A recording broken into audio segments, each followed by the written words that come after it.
Alright, y'all. What's up? It's Ryokishine. Thanks for showing up. I just want to go through the rules again because there's been a lot of editing to this post. So I'm just going to replace this video where I talk about the justification and the rules and everything. So I'm just going to go through it really fast. So this is a crafting challenge. It's based off Brian Maynard's version of this challenge that he did, um, you know, at the end of 2021 in December. So basically, the challenge is no boons, no legacy survivors, no red talon people. All your survivors start without 5th skills. You can't reroll for blood plague survivors, but if you by chance recruit someone with it in game, that is okay. It's really rare, it's out of your control. So if you get that, let it play. Um, Anyone that you recruit can't have a 5th skill either when they join. You also have to drop everybody's items at the start of the game, so you're just starting with knives and screwdrivers. You also have to drop everything in the supply locker. You have to drop everything anybody recruits. Like any recruits that you get, you have to drop all their stuff when they join. Trading with enclaves is allowed. You can trade for rucks. You can trade for gas cans. This is like a major difference from Brian's rules. I feel like the main thing keeping me from driving should be minimizing damage to my car, getting a mechanic, and getting enough parts for toolkits, not gas. Gas is basically just 50% of a fuel ruck anyway. So that's how I look at it. After taking into account all of the influence we're going to be spending just to get survivors and outposts and core skills. We'll get into that later. So using our influence at all is really going to hurt us enough to make it balanced, I think. Crafting items. So defined in the wiki, you can loot parts, you can loot jugs of ethanol, cases of chemicals, scraps of circuitry, piles of weapon remains, and plague samples. You cannot loot boxes of seeds, or and, you can't trade for boxes of seeds. You can trade for the parts too. You can loot or trade them. We'll get into that in a second. Looting and trading is all basically the same. Um, but yeah, you have to craft your own boxes of seeds. You have to craft your own vehicle upgrade kits. You can't trade for that stuff. I'm aware that jugs of ethanol, are craftable, but you need them to upgrade to still to level 2 anyway. So I'm just gonna leave them as fair game to be looted. I don't think it's that big of a deal. Facility mods, you can trade for or loot facility mods, but not ones that can be crafted. So facility mods that you can craft include pallet, shelving, secure ammo case, small fuel tank, mini fridge, signal antenna. This is an important one. The regular signal antenna that just gives you +1 outpost, that can be crafted at Workshop 3, as well as solar generator. All of that stuff can be crafted at Workshop 3. If you do get the network trader though, if you're lucky enough to get the network trader, you can spend the 500 influence for the network signal booster that gives you +2 outposts, because that's the only way to get that. Skill books that cannot be trained at outposts are also up for grabs. You can trade for these. So this is basically just stuff from the rare skills trader, like lichenology or hygiene or driving. Skills like that you can trade for. If you can train the skill at an outpost, so like medicine, chemistry, mechanics, gardening, utilities, craftsmanship, cooking, computers, you can train all of those at outposts. So you can't purchase or loot a book for those and use it. That is not a viable way of training those skills. And you can't start with these skills. So in order to get these skills, you're going to have to get an outpost that trains you in this skill and then spend the influence to upgrade the outpost and then ultimately train the skill. And it's also a -1 label for 15 minutes. So we'll see how that affects things. You can only loot the following items. It's pretty much the same stuff you can trade for. So rucks, gas cans, crafting items like we defined previously, backpacks, facility mods that you cannot craft. So if you can craft it at Workshop 3, you can't loot it. So we covered all those above.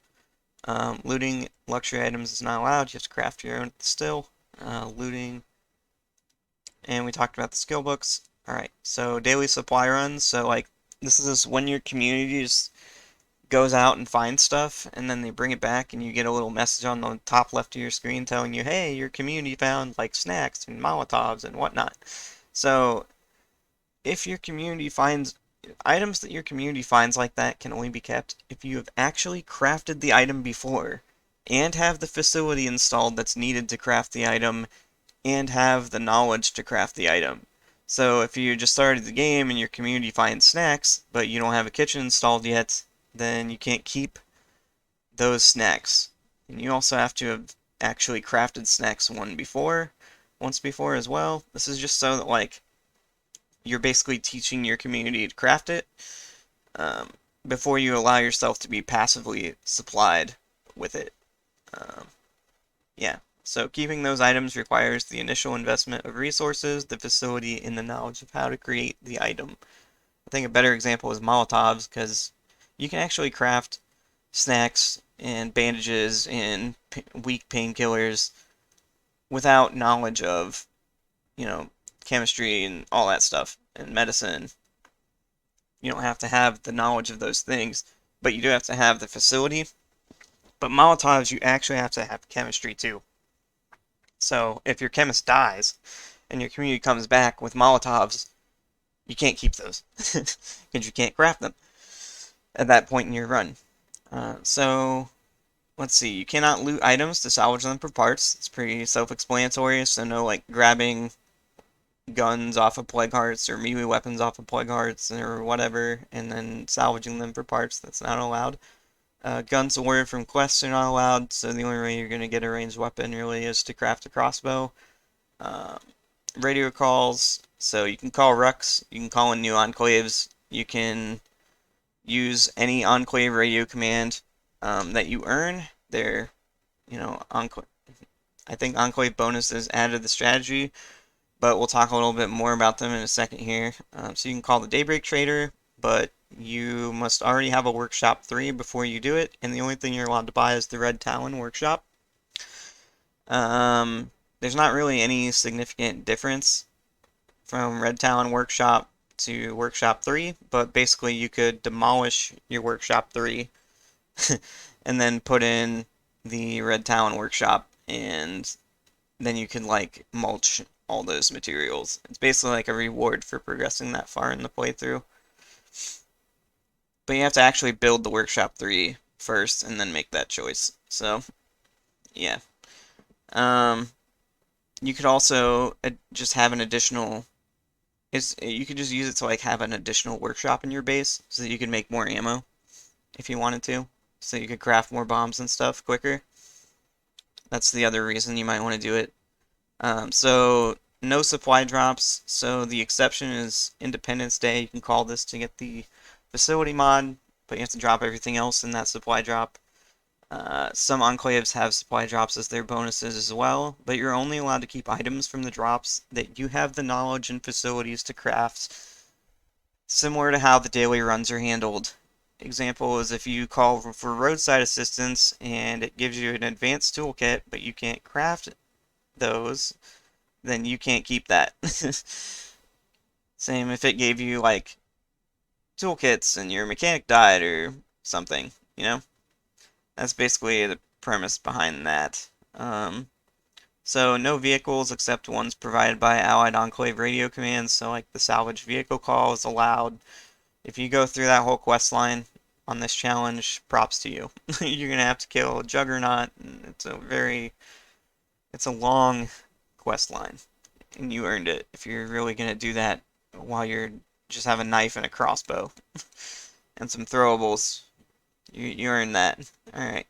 So bounties also need to be addressed in general. No bounty loot or vehicles is allowed, but we're going to make exceptions for the anniversary cake oven, the maintenance bench, and the wood stove. That being said, you can use the all bounties available mod in order to obtain these, but you have to complete the bounty or spend influence to get it on your crafting challenge community. You cannot do it on a different community and then send it over.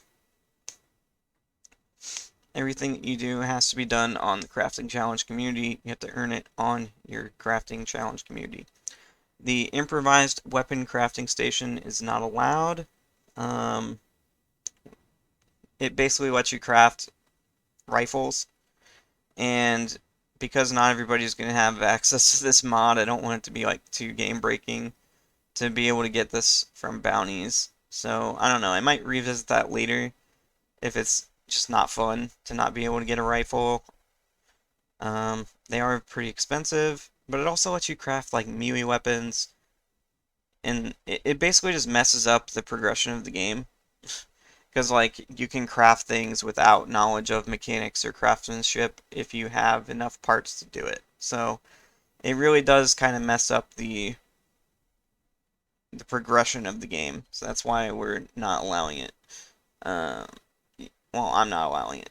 You can complete bounties to get the facility mods specifically mentioned above and outfits, but you can't complete past bounties to get influence or weapons of any kind, including close combat weapons, as those can be scrapped for parts, which would not be allowed.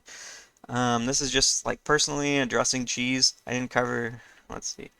So the restrictions that I'm going to be talking about are basically just like to put an emphasis on, focusing on your surroundings and making yourself more aware of the challenge that the game is creating, doors, terrain, etc., rather than like a situation that I create myself with my own vehicle. So I'm not going to be standing on my car at any point, but if I stand on something to avoid combat, it'll already be in the environment. So like a building, wrecked vehicle that you can't repair or drive, etc.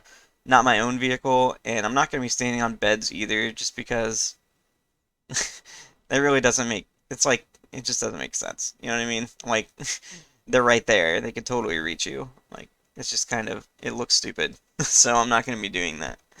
Um, breaking rucksacks, in general, it's very against the spirit of the challenge. And it eliminates too much of the grind early, so we have to make some specific rules about it. Food rucks can be open, that's not a problem. Ammo rucks can be open, that's really not a problem. You can even sell the ammunition to a trader if you want. But you might get firecrackers when you do it, so you'd have to drop those. Um, the better way to do ammo would be sorting it in your storage shed. So that's allowed, and it's more efficient than just straight up breaking ammo rucks. So I would recommend doing that if you're gonna open ammo rucks. Fuel rucks can be opened, but if you don't have a chemist in your community and a workshop installed and functioning, not broken down, then you must drop the Molotovs. Med rucks can be, this is basically just so that you can't get around not being able to craft Molotovs. You have to actually be able to craft them if you want to keep them, and the only reason you'd be breaking the ruck open is if you're in an emergency situation, you can't get to an outpost to your base, and you need gas can and a Molotov, you know? You could still open it for the gas can and drop the molly if you just need fuel and you don't have a workshop or a chemist, you know? That's still okay. But you have to actually be able to craft stuff if you're going to keep it. Med rucks can be opened, but if you don't have water supplied to your infirmary, you must have the infirmary installed and not broken down also. Then you have to drop the weak painkillers and the painkillers, but you can always keep bandages. Once you have a forge and knowledge of metalwork, you're allowed to break open material rucks. The person who knows metalwork must be alive, and you must have the forge installed in your base, and it must not be broken down. So this one's kind of important because being able to break open material rucks kind of eliminates the scarcity of parts. More importantly, you sometimes get melee weapons from doing that, which is really challenge breaking early on.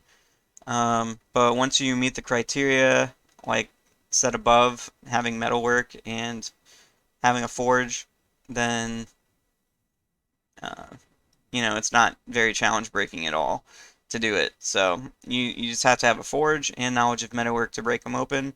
But if you just want to do it for parts, like the melee weapon is the big problem there. If you just want to do it for parts, then your storage has the ability to scrap materials for parts, and your forge will have that as well. Um, yeah, that's totally game. You can do that anytime you want. Um, Best of luck to anybody that tries the challenge. I just wanted to redo this video since I have significantly edited this post before. Yeah, I significantly edited this post after I read through it the first time. because Brenly brought up some good points about breaking rucks, and I didn't cover that. And I didn't talk about this whole cheese thing either. This is just something that I'm gonna do. But yeah, this is my approach to the challenge. Hopefully people like it, but I don't know. I think it'll be interesting. So good luck, have fun, take care.